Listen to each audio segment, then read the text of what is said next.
Welcome to the LongBox Paradox. To this week, we are going to celebrate the Bat. Detective Comics 1000 got released today, and had a superstar team doing short stories for it. It was 96 pages and a $9.99 price point, and rumored to have 80 variants. 80 freaking variant covers. Totally not predatory at all, DC. Not one bit. Not that price point. But that's a whole story for another day. So let's celebrate the Bat. Right from the beginning, you get a Scott Snyder and Greg Capullo story, which for me, it was a detective story solving clues. And this is what, during Court of Owls, really hooked me in, because it was a mystery at the start. Something Batman didn't know. And what made it even better for me is Elongated Man was there.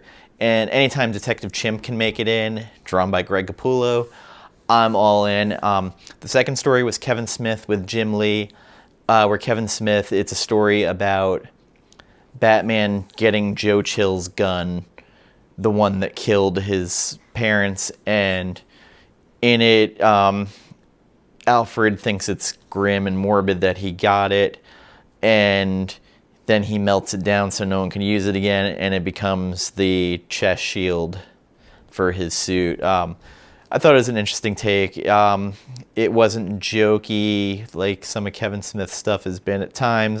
He took it serious. Jim Lee's art was great.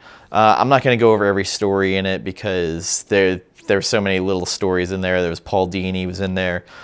Some of the highlights for me, there was a Denny O'Neil with Steve Epting story in there. Becky Cloonan with Warren Ellis. There was a little Neil Adams in there. I forget which writer he was with. The one piece of art in there that it jarred me, it was Jeff Johns with Kelly Jones.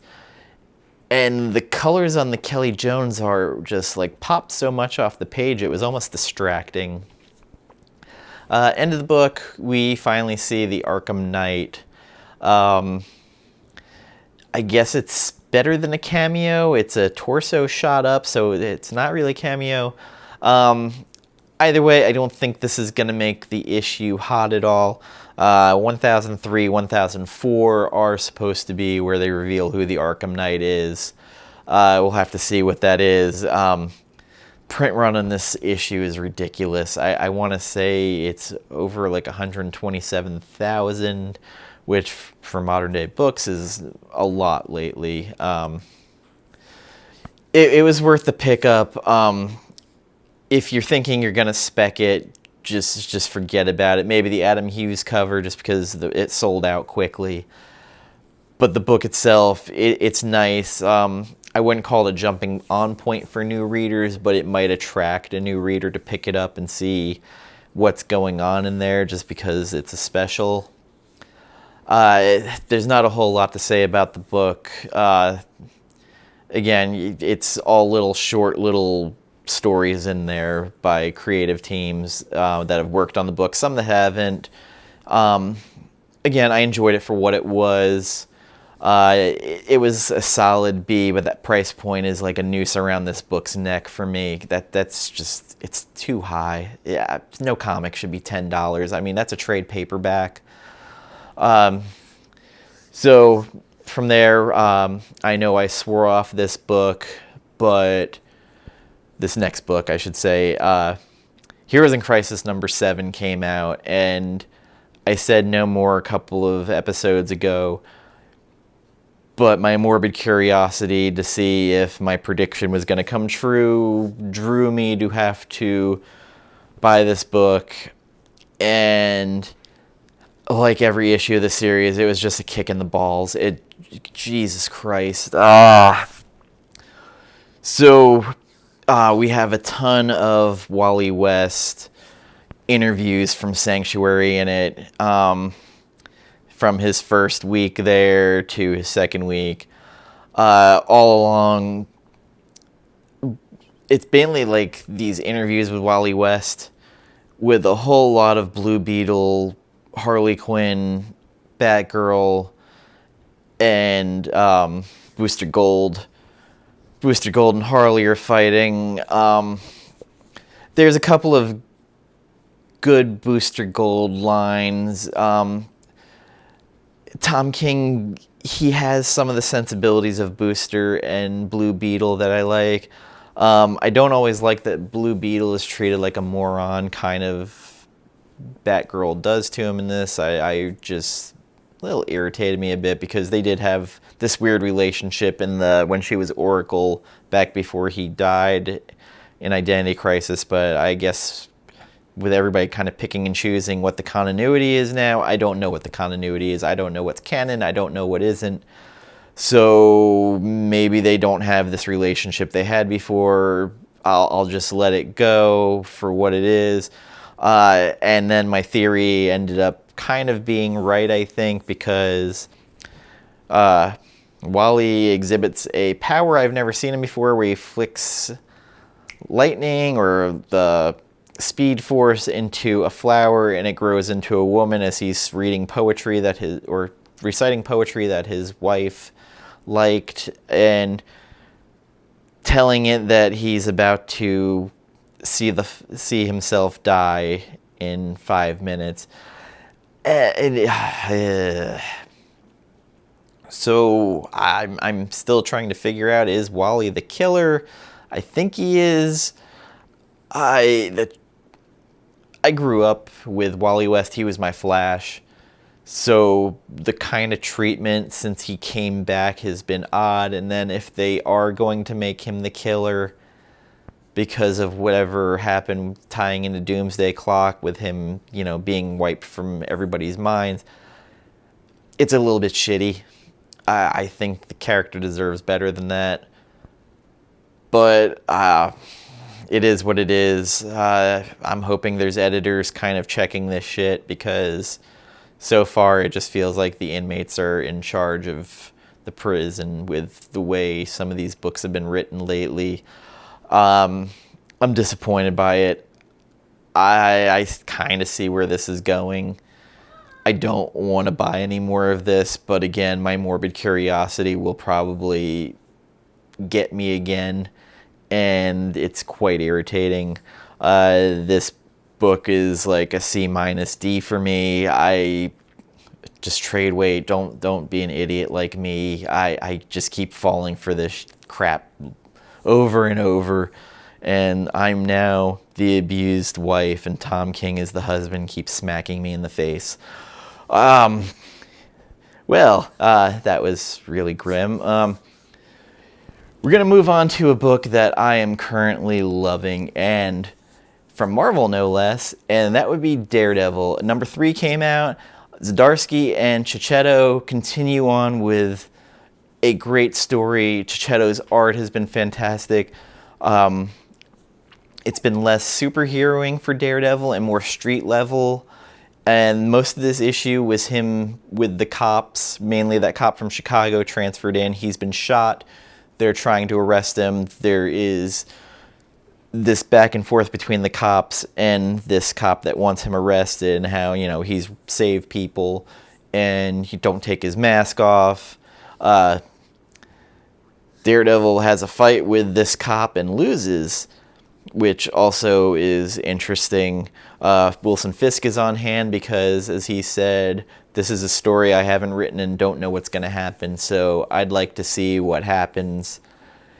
And the issue actually moved very fast, but there was a lot going on. But at the same time, it wasn't moving so fast that you lost the moment. And the way it was written, Zdarsky has surprised me with this series, and he has really grown as a writer, and I'm loving what he's doing with Daredevil.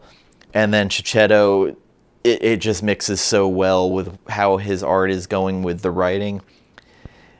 And after all this, we have Frank Castle show up, and he rescues Daredevil, and Checchetto draws one of the best Frank Castles I've seen in a while, and what he says at the end was just fantastic.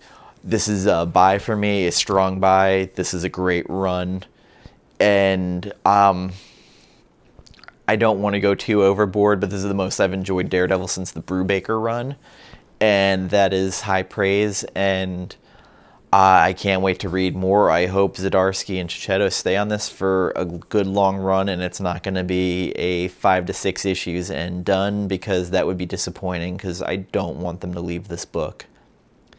That's probably the most praise I've given a Marvel book in quite a while.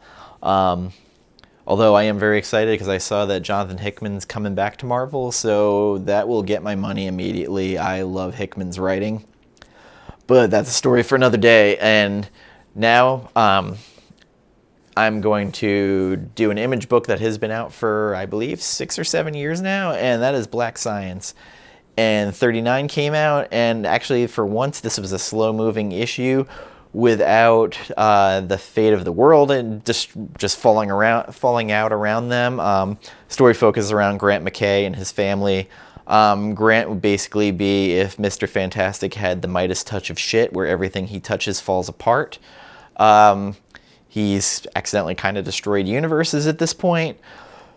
He finally got his wife back at the end of the last run of it, and he's back with his family. I'm going to put a little what's gone on so far here for a little bit, so if you can read it fast enough on the screen, give you a little rundown. If you haven't been reading this book, pick up the trades. I've probably said this before. It's a great story. Matteo Scalero, his art is great for this story. It fits really well.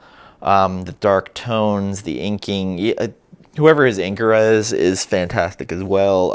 I don't have the information in front of me because I don't plan ahead, so I'm the idiot.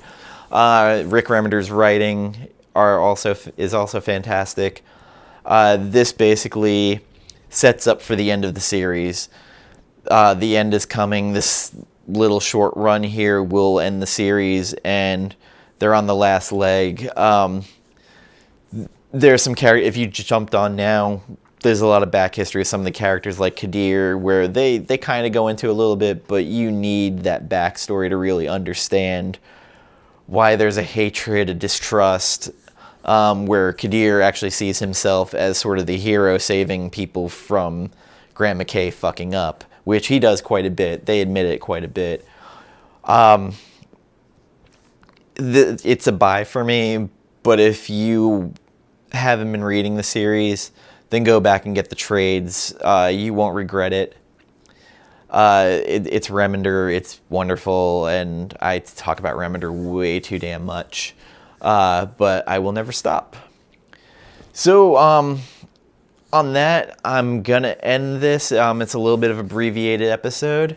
I still have a lot of books I'm behind on that I need to read, but I wanted to talk about these because, well, 3 of them I really liked. One of them, I just really hate myself that I actually read something, because that's something I don't normally do, and I did it, and I regret it immensely.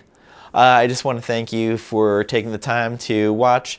If you liked what you saw, comment, share, subscribe, anything you do to help me grow my channel. If there's anything you think I should be reading or reviewing, go ahead and comment and tell me, and I will do my best to talk about it if I can get it. Thank you very much. Have a good night, and enjoy a new comic book day. Good night.